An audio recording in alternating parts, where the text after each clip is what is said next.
جب ہم قرآن کو دیکھتے ہیں تو اس میں پیسے کمانے کے حوالے سے اور پیسے خرچ کرنے کے حوالے سے کتنی مرتبہ ذکر آتا ہے. تو یہ بات میں بڑی ذمہ داری سے کہہ رہا ہوں کہ پورے قرآن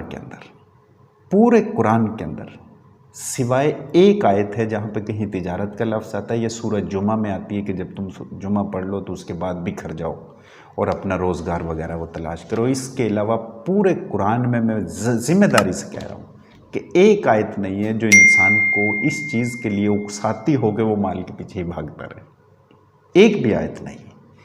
کیونکہ اللہ رب العزت جب انسان کو انٹلیکٹ دے دیا ہے تو اپنی نیڈز کو پورا کرنے کے لیے وہ کرے گا کچھ نہ کچھ ضرور. اگر تو مال انسان کے لیے اتنا ہی اہمیت رکھتا ہوتا جتنی آج انسان نے بنائی ہوئی ہے تو اس ڈیوائن بک میں مال کمانے کی ضرور تمام کنٹمپریری ٹیکنیکس بتا دی جاتی. کیسے بھی کر لینا، ایسے بھی کر لینا، ایسے بھی کر لینا، ایسے بھی کر لینا.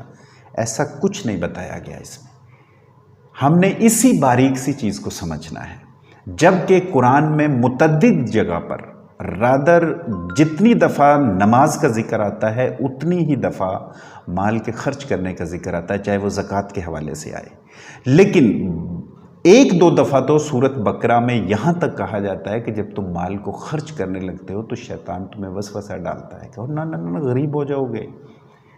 وہ وسوسے ڈالے گا کہ مال کم ہو جائے گا. تو قرآن کہتا ہے کہ اگر تم تنگ دست ہو پھر بھی خرچ کرو. تو سارا قرآن انسان کو مال کمانے کی بجائے خرچ کرنے کی ترغیب دیتا ہے کہ انسان کہیں مال کو جمع کرنے کی روٹین میں پڑ جائے تو اس سے محبت کرنے لگ پڑے گا اور اس کے تمام معاملات جو ہے نا ان کی ترتیب خراب ہو جائے گی. جب خرچ کرتا رہے گا تو اس میں ایک تو مال کا فلو مینٹین رہے گا اور ایک اس سے اس کی عقیدت اور لو جو ہے وہ ڈیولپ نہیں ہو پائے گا. اب ہم نے یہ باریک سا نکتہ ہے جو سمجھ. قرآن جو ہے وہ مال کو خرچ کرنے کی ترغیب زیادہ دیتا ہے. لیکن امپورٹنٹ بات یہ ہے کہ مال آئے گا تو خرچ کریں گے نا، مال ہوگا تو خرچ کریں گے آپ. لیکن کمانا جو ہے وہ برا نہیں ہے، ضرور کمائیے اور اپنے پوٹینشل کے مطابق پورا کمائیے. لیکن مال کے کمانے کا شکار مت ہو جائیے بس کہ مال ہی انسان کو ڈرائیونگ فورس بن جائے، کہ مال ہی اس کو چلاتا ہو اور مال ہی اس کو ڈرائیو کرتا ہو. آپ خود مال کو کنٹرول کریں، رادر مال آپ کو کنٹرول مت کرے. تو یہ ایک باریک سا نکتہ تھا. یہ نبی صلی اللہ علیہ وسلم کی ایک حدیث بھی ہے یہاں پہ بڑی. جب ہم چھوٹے ہوتے تھے تو وہ پی ٹی وی جو ہے نا ٹی وی پہ بڑی آیا کرتی تھی کہ جائیدادیں اور جاگیریں مت بناؤ ورنہ تم دنیا ہی کے ہو کر رہ جاؤ گے. یہ نبی صلی اللہ علیہ وسلم کی بڑی حدیث یہ پی ٹی وی کو اس کے اوپر آیا کرتی تھی. پھر نبی صلی اللہ علیہ وسلم کے متعدد جو اقوال ہیں جن میں ایک یہ بھی ہے کہ ہر امت کا کوئی نہ کوئی فتنہ ہوتا ہے اور میری امت کا بھی فتنہ ہے اور وہ مال ہے جس سے انسان جو ہے وہ ٹریپ ہو جائے گا. مطلب کہنے کا یہ ہے.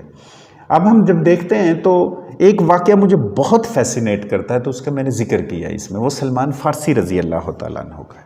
یہ جب ان کا آخری وقت آیا تو یہ دریائے دجلہ کے کنارے پہ تھے اور انہوں نے ایک جھونپڑی بنائی ہوئی تھی، وہاں یہ رہا کرتے. حضرت عائشہ رضی اللہ تعالیٰ عنہ فرماتی ہیں کہ نبی صلی اللہ علیہ وسلم اور سلمان فارسی رضی اللہ تعالیٰ عنہ رات گئے تک باتیں کرتے رہتے تھے، پتہ نہیں کیا باتیں کرتے تھے. اور یہ جب فارس سے چلے تھے تو پادریوں سے ہوتے ہوتے 2-3 پادریوں سے ہوتے اپنے باپ کو چھوڑا تھا انہوں نے، وہ زرتشت ریلیجن کے ماننے والے تھے، اور یہ ہوتے ہوتے نبی صلی اللہ علیہ وسلم تک پہنچ گئے تھے کیونکہ ان کے دل میں حق کو پانے کی تلاش تھی. تو ایک پادری نے ان کو نشانیاں بتائی تھیں اور یہ پہنچ گئے تھے. تو جب یہ دریائے دجلہ کے کنارے رہا کرتے تھے اور ان کا آخری وقت آیا تو 3 صحابی گھوڑوں پہ بیٹھ کے ان سے ملنے کے لیے گئے. تو اس وقت جب انہوں نے دیکھا ان صحابہ کو تو یہ رو پڑے دیکھ کے. تو بڑے حیران ہوئے کہ آپ کیوں رو ہیں. انہوں نے کہا کہ مجھے ایسے لگتا ہے کہ اللہ رب العزت نبی صلی اللہ علیہ وسلم سے، محمد صلی اللہ علیہ وسلم سے ناراض تھا اور آپ لوگوں سے خوش ہے. کہتے ہیں ہم سمجھے نہیں. کہتے ہیں کہ میں نبی صلی اللہ علیہ وسلم کے ساتھ 20، 22، 25 برس رہا، ہمیں ایسا کبھی نہیں ہوا کہ کبھی پیٹ بھر کے ہمیں کھانا کھایا. 7 دن تک ہمیں کھانے کو میسر نہیں تھا اور پیوند زدہ ہمارا لباس ہوتا تھا اور گھوڑا تو کسی کسی کے پاس ہوتا تھا. آپ نے بہترین گھوڑے ہیں، تلواریں پکڑی ہوئی ہیں اور اچھے لباس پہنے ہوئے ہیں، ایسا لگتا ہے یہ دنیا کی نعمتیں آپ کے اوپر وافر ہو گئی ہیں، اللہ آپ سے راضی اور محمد سے ناراض تھا۔ مطلب یہ اشارتاً انہوں نے یہ بات کی۔ انہوں نے نبی صلی اللہ علیہ وسلم کی ایک بات سنائی ان کو، وہ سنیے گا۔ انہوں نے کہا کہ آقا کریم صلی اللہ علیہ وسلم فرماتے تھے کہ مجھے ڈر ہے کہ جب میں دنیا سے چلا جاؤں تو تم لوگ کہیں دنیا سمیٹنے میں مت لگ جانا، اور تم لوگوں کو دنیا ایسے ہی ہلاک کر دے جیسے اس نے پہلی امتوں کو ہلاک کر دیا تھا۔ اب اس تمام ایونٹ سے اور اس تمام سیکوینس آف جو ٹاکس ہیں، اس سے جو چیز نظر آتی ہے وہ فقر نظر آتا ہے کہ یہ وہ لوگ تھے جنہوں نے اس کو جان بوجھ کے والنٹیرلی اپنی مرضی سے اختیار کیا تھا۔ حالانکہ جب کیسر و کسرا ٹوٹ گئے تھے اور اتنی دولت مسلمانوں کے پاس آ رہی تھی تو یہ لوگ اپنا گھر بنا سکتے تھے، آسائش کی زندگی گزار سکتے تھے، نعمتوں کے اندر رہ سکتے تھے، لیکن انہوں نے اپنی وہی حالت رکھی۔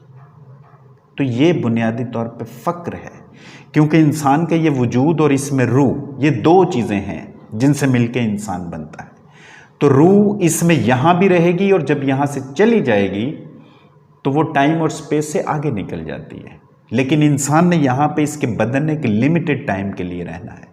تو مال اس کے لمیٹڈ ٹائم کے لیے، جب تک یہ بدن یہاں پہ ہے تو کام آئے گا۔ اس کے بعد جو اس نے نیک کام میں خرچ کیا ہے، اللہ کی راہ میں خرچ کیا ہے، جہاد کے لیے خرچ کیا ہے، وہ اس نے آگے بھیج دیا ہے۔